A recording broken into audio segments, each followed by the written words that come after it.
नमस्कार. घर घेण्याचं स्वप्न जवळजवळ प्रत्येकाचं असतं, नाही का?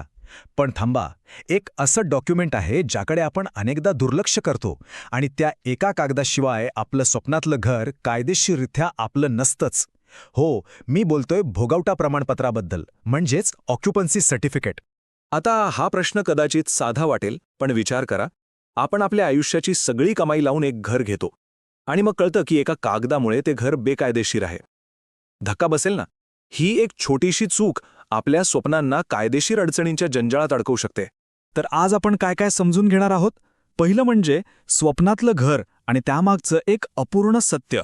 मग हे भोगवटा प्रमाणपत्र म्हणजे नेमकं काय, ते नसेल तर काय होतं, याचा आणि कम्प्लिशन सर्टिफिकेटचा संबंध काय, आणि सगळ्यात महत्त्वाचं, एक खरेदीदार म्हणून आपली जबाबदारी काय आहे. चला मग सुरू करूया. आपला पहिला मुद्दा, स्वप्नातलं घर, एक अपूर्ण सत्य. आपण आयुष्यभराची कमाई पणाला लावून घर घेतो, पण अनेकदा त्या आनंदाच्या आणि घाईच्या भरात एका महत्त्वाच्या कागदपत्राकडे दुर्लक्ष होतं, जे आपलं स्वप्न अपूर्ण ठेवू शकतं. एक कल्पना करूया.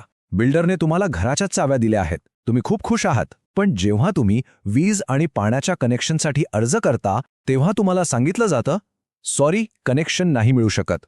का? कारण तुमच्याकडे एक महत्त्वाचा कागद नाही. आणि हीच परिस्थिती उद्भवते जेव्हा भोगवटा प्रमाणपत्र म्हणजेच ओसी नसतं.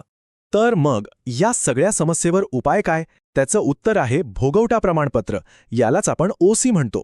हे म्हणजे आपल्या इमारतीचं कायदेशीर ओळखपत्रच आहे. हेच सिद्ध करतं की आपलं घर राहण्यासाठी पूर्णपणे तयार आणि कायदेशीर आहे. तर काय आहे हे भोगवटा प्रमाणपत्र किंवा ओसी? सोप्या शब्दांत सांगायचं तर हे स्थानिक महानगरपालिकेने दिलेलं एक सर्टिफिकेट आहे. हे सर्टिफिकेट काय सांगतं की ही इमारत सरकारने मंजूर केलेल्या प्लॅननुसार आणि सगळ्या नियमांनुसार बांधली आहे, आणि सगळ्यात महत्त्वाचं म्हणजे ती राहण्यासाठी पूर्णपणे सुरक्षित आणि योग्य आहे.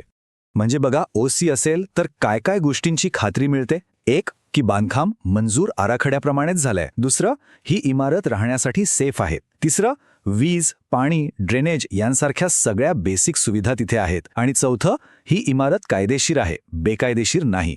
बरं, आत्तापर्यंत आपण पाहिलं की ओसी असणं किती महत्त्वाचं आहे. पण आता जरा दुसऱ्या बाजूने विचार करूया. जर ओसी नसेल तर काय काय कायदेशीर आणि आर्थिक धोके समोर येऊ शकतात, हे समजून घेणं खूप गरजेचं आहे. हो, हे ऐकून धक्का बसेल, पण हे खरं आहे. ओसी शिवाय घरात राहणं हे बेकायदेशीर आहे. तुमचा ताबा अवैध मानला जाऊ शकतो आणि महापालिका तुम्हाला घर रिकामं करायची नोटीस सुद्धा देऊ शकते किंवा दंडही लावू शकते. आणि याचे परिणाम इथेच थांबत नाहीत. विचार करा, तुम्हाला वीज पाण्याचं कनेक्शनच मिळणार नाही.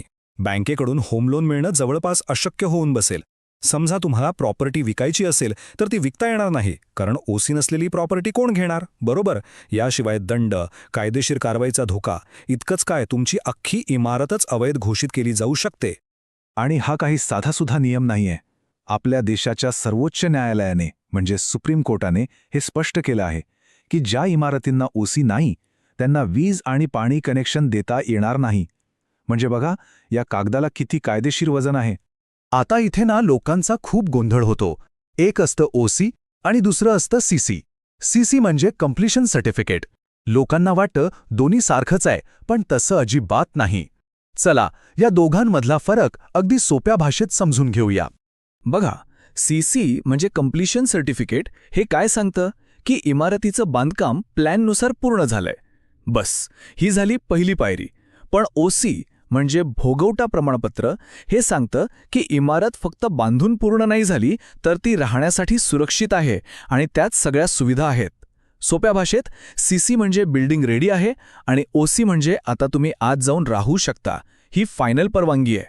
ठीक आहे, आत्तापर्यंत आपण धोके, नियम, फरक या सगळ्याबद्दल बोललो. पण आता सगळ्यात महत्त्वाच्या मुद्द्यावर येऊया. एक खरेदीदार म्हणून आपली गुंतवणूक सुरक्षित करण्यासाठी आपण नक्की काय पावलं उचलायला हवीत? तर एक जबाबदार खरेदीदार म्हणून आपण काय करू शकतो? सगळ्यात पहिलं आणि महत्त्वाचं, घराचा ताबा घेण्याआधी बिल्डरकडे ओसीची मागणी करा. हा तुमचा हक्क आहे. दुसरं, फक्त कागद घेऊ नका, तो खरा आहे की नाही हे तपासा.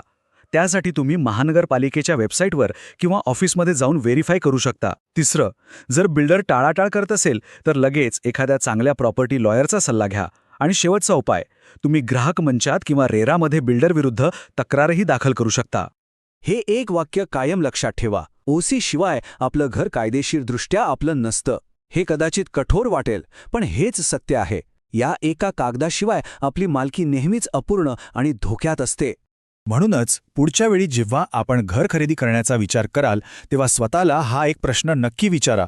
आपण फक्त 4 भिंतींची एक इमारत खरेदी करत आहोत की एक कायदेशीर सुरक्षित घर? कारण जागरूक राहण्यातच आपली आणि आपल्या आयुष्यभराच्या कमाईची सुरक्षा आहे.